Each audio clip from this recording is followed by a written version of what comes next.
That gang, Father, descended on the people of this region with brutal efficiency. They beheaded people, circumcised our women, raped our daughters, defiled our children, extorted money from bus stops, demanded money for dowry, collected money kwa duka. They caused chaos in this region. Rigathi Gachagua has alleged that Ruto is looking forward to the reintroduction of the Mungiki killer squad that really caused mayhem back then in the Moi's era. He now asked the Catholic Church and the religious fraternity to speak out on the misgivings of Ruto's regime, citing an endless abductions that has now taken a norm in the country. He says history is repeating itself, referring to the dictatorial era of former late President Moi. He alleged that the Mungiki era is being fast-tracked by Ruto's regime to intimidate and destroy the economy so that people become fully dependent on the government and not question its wrongdoings. Maina Jenga was the then leader of the killer gang squad and now says he has all the protection from the Deputy President Kithure Kindiki. What is cooking? Let us listen in to Rigathi Gachagua. Tungetaka kuuliza kanisa yetu ya Catholic and other churches to speak out. History is repeating itself. In the late 80s, early 90s, during the reign of President Daniel Moi, the government then destroyed the economy and became very intolerant and dictatorial. And when the people of this region started saying no, a criminal gang was formed to come and punish the people because they were saying no to bad governance.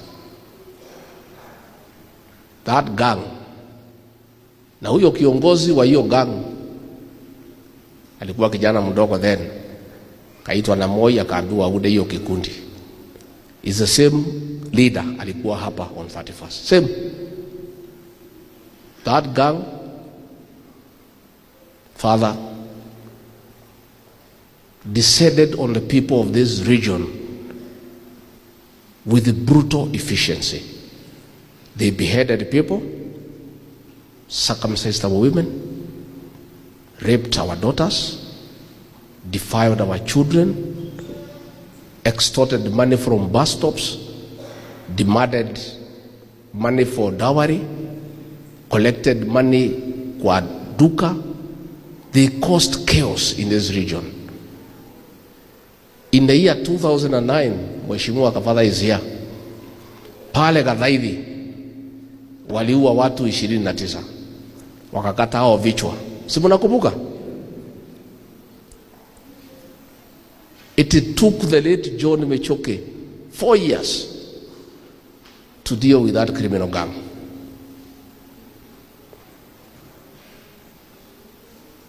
Years later, history is repeating itself.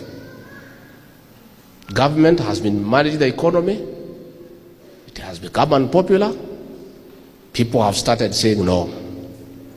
The same gang leader ametafutwa na serikali na ameletwa hapa to force the people of this region to accept the president and his deputy. Wamekuja hapa 31st. Huyo kiongozi ametangaza mchana that amepewa kazi na serikali ya kuzunguka katika mlima Kenya to force the people to accept the president and his deputy and to escort the leaders ambayo wamekataliwa na watu wakuje mashinani. When they left Kabiroini wakapita hapa town, wakapora watu. Wasichana wa mama walikuwa na earrings zikachukuliwa. Wale walikuwa na necklace zikachukuliwa. Watu walikuwa na saa wakanyang'anywa. Magari ikatolewa side mirror. Watu wakienda polisi wanasema sisi hatuna kitu tunaweza fanya. Tumeambiwa na deputy president hao watu wanafanya kazi ya serikali, tunafanya kazi na hawa. Jana walikuwa pahali naitwa Jumbe, pahali ya dawari, wanaenda kudemand 10% ya dawari imelipwa. Pale Banana wameingia kwa stage, wameanza kuuliza pesa. Oscar Kipchumba Sudi just confirmed his support for the extra-judicial abductions that are taking place within the nation. I mean, how insensitive could such a leader be? This is the best description of what we call a verbal diarrhea that must be condemned in the highest terms possible. Oscar Sudi says that if he was the CS for the Ministry of Interior, he would have done away with the cartoonists who are drawing silhouettes to criticize the government and the president at large. I mean, how insensitive could this be? Let us listen to him as he says this insensitive sentiment. Ile siku nyingine ulitangaza waziri, nilikuwa nafikiri unasema Kipchumba Sudi. Kumbe akakuwa Kipchumba Murkomen.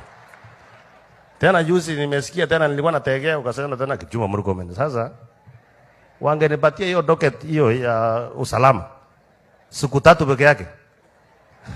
Hiyo watoto na ujinga hiyo ya kuchora vitu kwa maneno itaisha. Kwa sababu lazima tu hakuna inji inaongozwa na upuzi. People have lost their sons. People's sons have been abducted. Some are found unalived. And here, such a leader has the audacity to say such sentiments. Really? Is this where it has gotten to? This just confirms that the government is behind these abductions and they know each and everything that is happening within the nation. And it is not just Oscar Sudi who is saying this. The other day, Kimani Ichung'wah, the president himself, the national, the Senate Speaker, Amason Kingi, they have been echoing, parents teach your kids discipline. I mean, are they themselves disciplined? A looming demonstration is within the corner if the abducted youth are not released.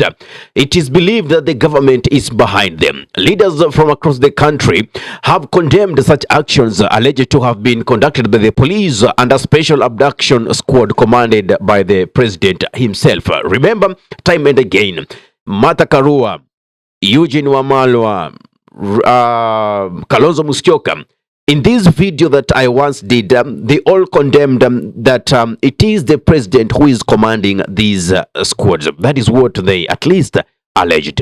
Nataka kuambia Kasongo hivi, wale vijana 8 umeshika ukaaka ndani through adoption.